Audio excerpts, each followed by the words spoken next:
Lacroix, bienvenue à l'Assemblée spéciale du 6e jour de juillet 2023. Monsieur Ménage, que vous voulez lire l'avis spécial, s'il vous plaît.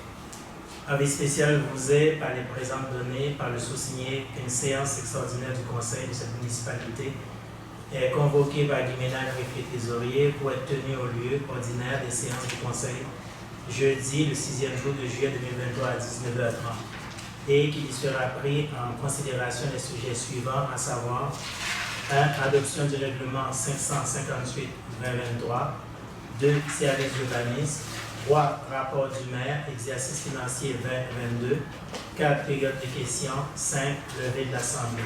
Donné ce 4e jour de juillet 2023, je, Guy Ménage, greffier trésorier, sous-signé, certifie, sous mon serment d'office, que j'ai signifié cet avis spécial en laissant une vraie copie en personne et ou à leur boîte aux lettres et par courrier le 4 avril 2023 à M. Jean-Luc Bach, Mme Evelyne Latour, M. Pierre Guillatin, M. Christian Valois, M.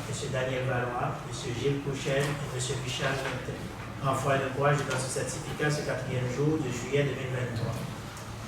Merci beaucoup. Adoption du règlement 558-2023. C'est qui est secondé, proposé, secondé et résolu unanimement par ce Conseil en temps des statuts par le présent règlement portant le numéro 558-2023, ce qui suit.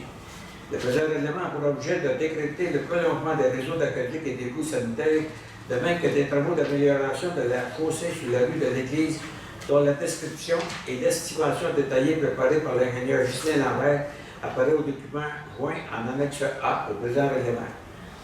Dépenses autorisées pour la réalisation des travaux, y incluant les frais contingents et les taxes nettes, le Conseil décrète une dépense de 608 612,50 $. Au fin de quitter la dépense prévue par le présent règlement, le Conseil est, par les présentes, autorisé à emprunter un montant de 608 612,50 $ sur une période de 10 ans. 4. La taxe spéciale au secteur aqueduc. Pour pourvoir à 80% des dépenses engagées relativement aux intérêts et au remboursement capital des échéances annuelles de l'emprunt, il est par le présent règlement imposé et sera prélevé annuellement durant le thème de l'emprunt sur tous les immeubles imposables desservis par le réseau d'aqueduc sur le territoire de la municipalité une taxe spéciale à un taux suffisant d'après leur valeur telle qu'apparaît au rôle d'évaluation en vigueur chaque année. 5. Taxe spéciale au secteur égout sanitaire. Pour pouvoir à 20% des dépenses engagées relativement aux intérêts et au remboursement capital des échéances annuelles de l'emprunt, il est par le présent règlement imposé et il sera prélevé annuellement durant le thème de l'emprunt sur tous les immeubles imposables situés dans le bassin de taxation compris, entre les numéros civiques 360 à 392, incluant les lots vacants. Sur la rue de l'Église, une taxe spéciale à un taux suffisant basé sur l'étendue en front de ces immeubles imposables, tel qu'apparaît au rôle d'évaluation en vigueur à chaque année. C'est la répartition des dépenses dans l'estimation. S'il advient que le montant d'une appropriation autorisée par le présent règlement est plus élevé que le montant effectivement dépensé en rapport avec cette appropriation, le Conseil est autorisé à faire emploi de cet excédent pour payer toute autre dépense décrétée par le présent règlement et pour lesquelles l'appropriation s'avérera insuffisante. Appropriation de subvention.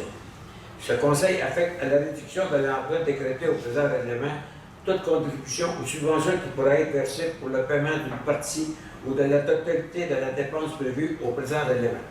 En outre, le Conseil approprie à la réduction de l'emprunt l'aide financière qui lui a été confiée au montant de 314 251 $ et dont la confirmation apparaît à l'annexe B. Le Conseil affecte également au paiement d'une partie ou de la totalité du service de la dette, toute subvention payable sur plusieurs années. Le thème de remboursement de l'emprunt correspond au montant de la subvention, sera ajusté automatiquement à la période fixée pour le versement de la subvention. Son honneur le maire et le directeur général et greffier trésorier sont par le présent autorisés à signer et pour et au nom de la municipalité tous les documents nécessaires ou utiles au fait de l'exécution des dispositions du présent règlement. Le présent règlement entrera en vigueur conformément à la loi. Ça paraît. Juste une seconde, je vais juste vulgariser le bibliothèque, c'est très long pour que tout le monde comprenne bien là, que le montant c'est 608 612. De ce 608 612-là, il y a une partie, le 20% Que les citoyens vont payer. Que les citoyens voulant avoir des égouts. Donc, ça donne un montant de 121 000 qui vont être payés par ces citoyens-là. C'est ça le 20%, c'est bien ça, M. le maire? De cela, un 314 250 qui est attribué par la TEC. C'est ça. Et la balance, le 173 000 qui va rester, c'est le 80% qui va être réparti pour l'aqueduc à l'ensemble des citoyens. Tout le monde, c'est ça. Regarde bien ça. Ça te paraît proposé. C'est Pierre qui C'est vous Pierre qui t'avait proposé, hein? Il était dans la secondaire. À ma gauche? D'accord. À ma droite? D'accord. T'es prêt? Oh, excusez-moi, oui, c'est vrai. Merci beaucoup, monsieur. Alors, on prend quelqu'un pour adopter le jour, monsieur Gilles Couchin, monsieur Daniel Valois, à ma droite, D'accord. à ma gauche. D'accord. Merci, monsieur Renaud. Alors, bien, c'est très apprécié. Deux, le service d'urbanisme. Le service d'urbanisme, on va vous informer un petit peu. On a réuni du chèque, M. Ménard. C'est que là, on va demander une rencontre avec moi, M. Ménard et Mme Marchand. Et on va essayer de demander à Mme Marchand d'être ici au moins 2 jours par semaine. Je vais lui prêter mon bureau pour que si les citoyens viennent ici, c'est pas M. Ménard qui va répondre à ça, c'est ça. Fait que là, on va s'asseoir avec elle, on va lui expliquer le cas. Puis je ne penserai pas qu'il devrait avoir de problème. Donc, ça va être à suivre. Mais si on rencontre Mme Marchand, on va discuter et on va revenir là-dessus. C'est bon? Je pense que c'est un point d'information. Ouais, c'est plus un point d'information parce qu'on ne l'a pas rencontré. À 3, rapport du maire, exercice financier 2022. Donc, du Conseil citoyen et citoyen, en vertu de l'article 176.2.2 du Code municipal, je vous soumets les faits saillants du rapport financier du vérificateur pour l'exercice terminé le 31 décembre 2022 de la municipalité de Saint-Ignace-de-Loyola, lequel a été déposé à la séance ordinaire du 20 juin 2022. Prévision budgétaire 2022. Les revenus 2 762 710, les dépenses 2 762 710. Les revenus. Fonctionnement 2 832 917, l'investissement 385 561, pour un total de 3 220 478. Les charges à 3 142 932. L'excédent de l'exercice 77 546. Moins les revenus d'investissement 385 561 qu'on avait dans les revenus. Le déficit de fonctionnement de l'exercice avant conciliation à des fins fiscales 310 015. Éléments de conciliation à des fins fiscales. Amortissement des immobiliers corporels et des actifs incorporels achetés 359 824. Remboursement de la dette à long terme 68 224. Affectation, activité d'investissement 120 216. L'excédent cumulé 161 326.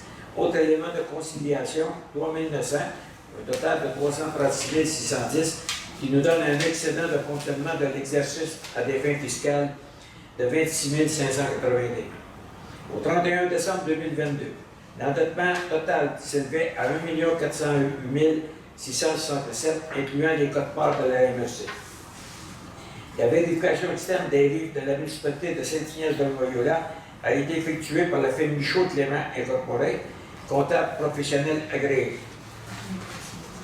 Le vérificateur externe est avec que les états financiers donnent, dans tout leur aspect significatif, une image fidèle de la situation financière de la municipalité de Saint-Ignace-de-Loyola au 31 décembre 2022, ainsi que des résultats de ses activités, de la variation de ses actifs financiers nets, sa dette nette, et de ses flux de trésorerie consolidés pour l'exercice terminé à cette date, conformément aux normes comptables canadiennes pour le secteur public.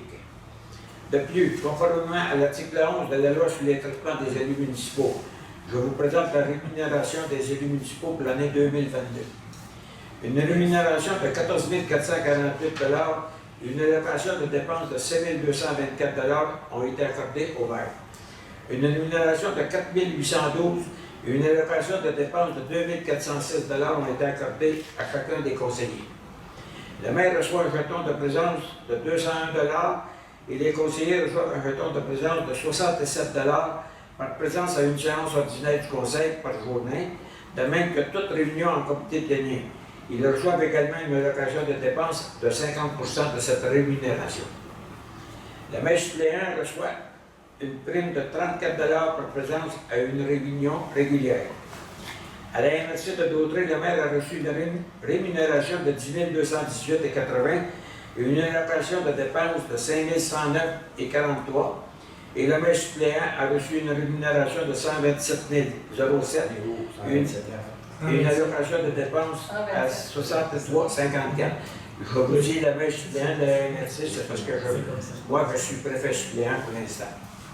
C'est pour ça que je reçois ça. 127 127 Ouais, non, 127. Ah, les 127 Non, non, Oui. 127. Non, non. 127 Monsieur Barthes a dit 127 000. Ah, c'est non, 127 non,000. ok, C'est ça. Non, c'est 127 et 7 Que sous. soyez comprenne bien, c'est 127 Et 000 une allocation de dépenses de 63,54, donnée ce 6 juillet 2023. Ça prendrait le proposeur de dépôt, M. Gilles Couchepin, M. Daniel Vaudois, à ma droite. D'accord. À ma gauche. D'accord. Je rentre à la période de questions. Donc, monsieur le maire, juste pour vulgariser pour les citoyens, là, on a fini avec un surplus de 26 580. Parce que Pour décembre l'excédent, le fonctionnement de l'exercice à des fins fiscales, c'est un surplus de 26 580. Parfait. Pas vraiment de questions. Question, parce que c'est ça prend quelqu'un pour Mme Evelyne Nadeau qui lève l'Assemblée. Merci beaucoup. Merci.